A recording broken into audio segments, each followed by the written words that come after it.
In the early 1990s, a storm was brewing in a small but significant corner of Nigeria.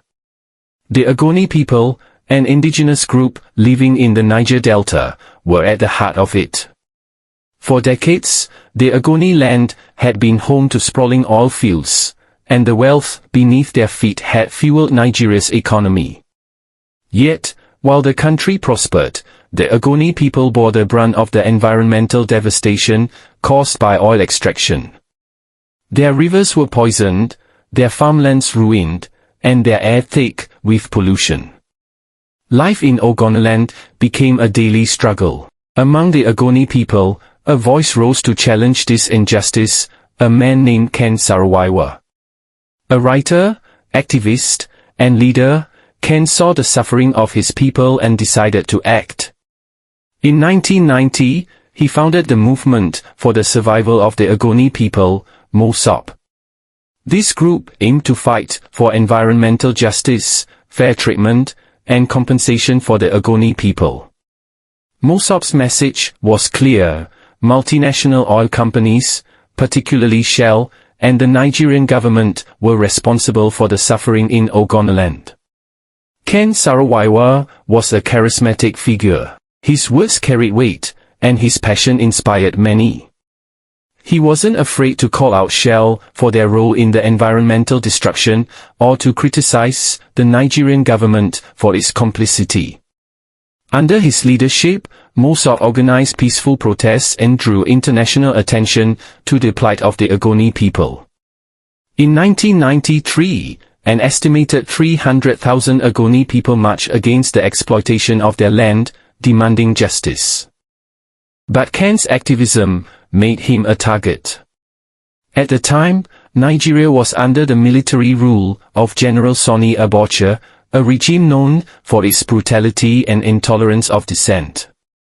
The government, backed by the wealth and influence of oil companies, saw the Ogoni protests as a threat. They responded with violence, sending in military forces to suppress the movement. Villages were raided, protesters were beaten or killed, and fear spread across Ogoniland. In 1994, tragedy struck.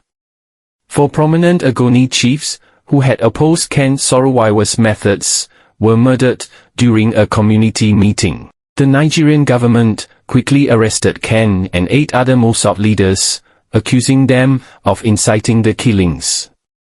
The charges were widely seen as fabricated, a convenient excuse to silence the movement.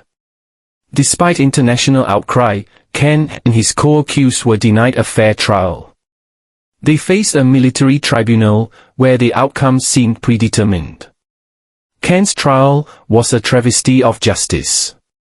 Witnesses later admitted to being bribed by the government to testify against him.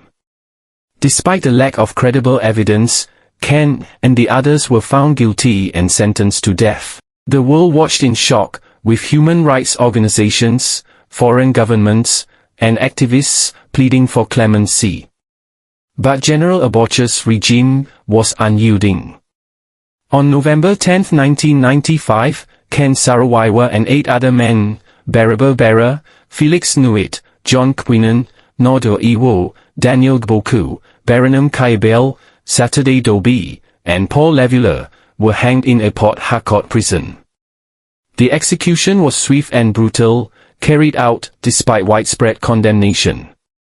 The Ogoni Nine, as they became known, were silenced, but their voices echoed across the world. The execution sparked outrage and led to Nigeria's suspension from the Commonwealth of Nations. Shell, too, faced intense scrutiny and criticism for its alleged role in the events leading up to the tragedy. The company denied any involvement, but many saw it as complicit in the oppression of the Ogoni people.